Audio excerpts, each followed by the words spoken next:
La radio del speedcubing.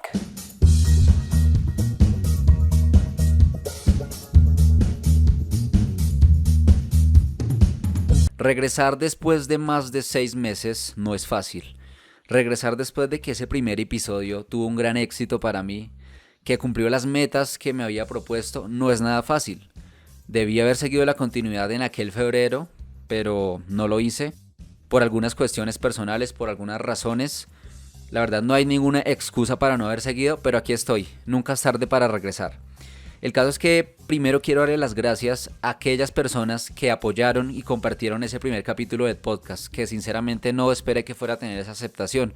Y claro que sí, muchas gracias también a todas las personas que están escuchando este capítulo, el capítulo del regreso, que lo ideal es que no sea muy largo, en el cual vamos a tener una pequeña crónica al final del episodio, pero que antes quiero dar un contexto de por qué no había vuelto. Las principales razones son razones académicas, ya que digamos que cuando entré a estudiar, que fue una semana después de ese primer episodio, como que no organicé bien el tiempo, como que no logré organizar bien mi agenda, y a pesar de que tenía algunos momentos libres, como que no estaban bien organizados para la realización del podcast. Además, no tenía motivación para hablar del speedcubing, como tampoco para practicar, ya que me estanqué en muchas categorías. Y por ejemplo, al speedcubing volví más o menos hasta agosto, hasta julio.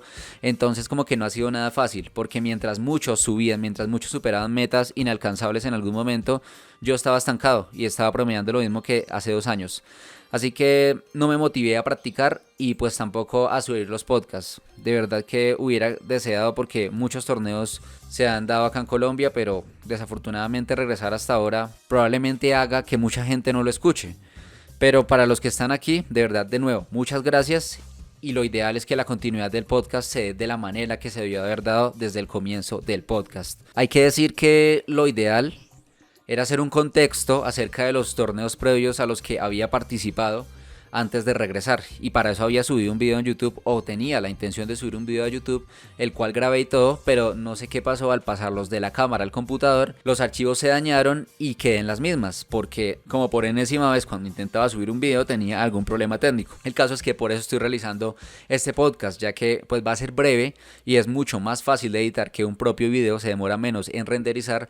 Así que pues fue la opción correcta para decir estoy aquí antes del torneo 3 en línea. Lo ideal cuando se dé el curso natural del podcast es hacer predicciones de los torneos, pero antes es preciso hacer una introducción al regreso, por lo cual en este capítulo no vamos a tener predicción de torneo, no vamos a tener información ni opinión sobre los torneos, sino que va a ser en el siguiente episodio. Como lo dije en algún momento, este episodio vamos a tener una crónica muy importante que va a marcar también una tendencia dentro del canal, no solo de YouTube, sino también dentro de este espacio en Spotify, ya que lo ideal es empezar con las entrevistas como lo había mencionado en el primer episodio. Tenemos como primer invitado al podcast, la primera entrevista, esto es histórico para mí, Juan Sebastián Mayorga Cadavid, un speedcuber colombiano perteneciente al Team Cube Masters, quien asistió a su primer torneo en el año 2021. Este torneo fue el Bogotá Open, el cual fue uno de los últimos torneos del año pasado. Más allá de ese torneo ha participado en el Regreso a Clases 2022 San Martín QBA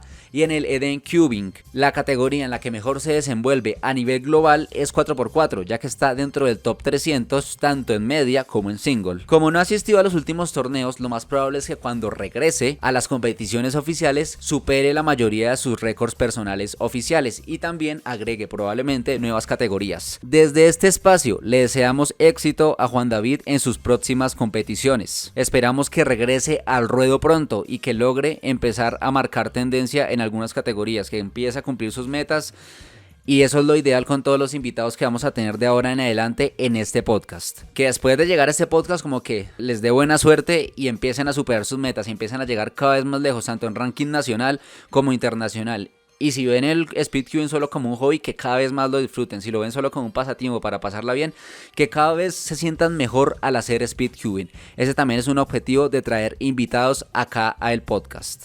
Después de contarles un poco sobre el perfil de Juan Sebastián en la WCA y sobre su trayectoria en el speedcubing, hay que decir que la siguiente crónica no fue hecha especialmente para un público dentro del speedcubing, ni para un público que esté al tanto de lo que es el speed solving, de lo que es resolver el cubo de velocidad, sino que estaba hecha básicamente para todo tipo de personas, porque hay que decir que el público target de este podcast realmente es la gente que le gusta el speed solving, porque si alguien que es afuera del mundo del speed solving llega a entrar a este podcast, lo más probable es que no entienda muchas cosas, por lo cual esto no es para explicar a la gente que hasta ahora está iniciando en el tema o para buscar que llegue más gente al tema, sino que para gente que esté dentro de la comunidad del speedcubing, tanto colombiana como latinoamericana, llega acá. Pero la crónica sí está hecha con un sentido más global, con un target más grande, más amplio a todo tipo de personas, como hablando del speedcubing en general, como un speedcubing como la gente lo ve, con muchos límites, como algo imposible, como algo difícil, nomás el hecho de resolver el cubo de Rubik. Así que después de hacer esta aclaración, vamos con la crónica. De nuevo, muchas gracias por el apoyo y nos encontramos en el siguiente episodio de la radio del speedcubing.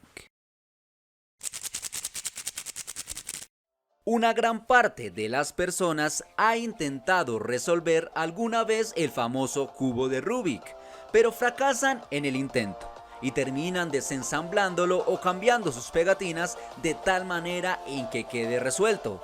Sin embargo, hay un pequeño grupo de personas que lo saben resolver, y no solo eso, sino que lo hacen en el menor tiempo posible. Estas personas son conocidas como speedcubers.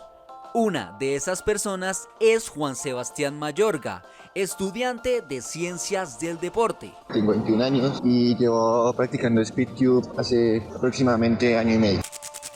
Armé por primera vez mi cubo hace 5 años en el colegio. Había un compañero que se lo armaba. Me causó curiosidad, a ver cómo lo hacía. Le pregunté que cómo lo hacía, cómo hay que hacer, entonces me explicó. Ese mismo día fui a comprar un cubo en una papelería y en YouTube, en un tutorial en YouTube, y duré un día armando por primera vez el cubo. Uno de los factores que más influye dentro del speedcubing es el tiempo de práctica, ya que si no hay tiempo de práctica, posiblemente no se logre mejorar en las habilidades o en los cubos en los que se quiera destacar. Y en el caso de Juan Sebastián, como además de estudiar, trabaja, tiene muy poco tiempo para practicar. Obviamente recién el bus es un poco difícil poderlo hacer con calma, y después del trabajo, cuando llego a la casa, después por la noche, llego 7:30, 8, me dedico mínimo 1 hora, máximo 2 horas, practico diarias, pueden ser diarias, ya que pues la universidad y el trabajo no me deja practicar más. Para Juan Sebastián, las barreras solo se encuentran en la mente. Durante todo el tiempo en el que ha sido speedcuber, ha logrado superar varias metas personales. Es curioso porque hace un año pues jamás pensé que podría armarlo en menos de 15 segundos.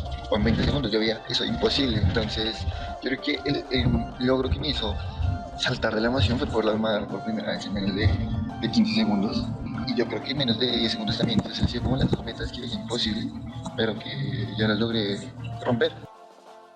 Hay un debate acerca de si el speedcubing es un deporte o simplemente un pasatiempo. Juan Sebastián, como estudiante de Ciencias del Deporte, tiene muy clara su opinión. Bajo mi opinión, el deporte se define como una actividad donde se incluyen destrezas físicas y mentales, agregándole que exista una competencia en esas actividades. Entonces yo creo que el speed es un deporte que se puede categorizar como un deporte, ya que pues tiene destrezas mentales y hay una competencia, que es poder armar el cubo de Rubik en el menor tiempo posible.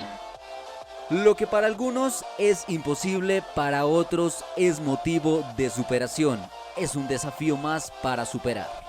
El speedcubing ha venido creciendo no solo en Colombia, sino en el mundo entero. Y parece que va a seguir progresando para superar límites inimaginables.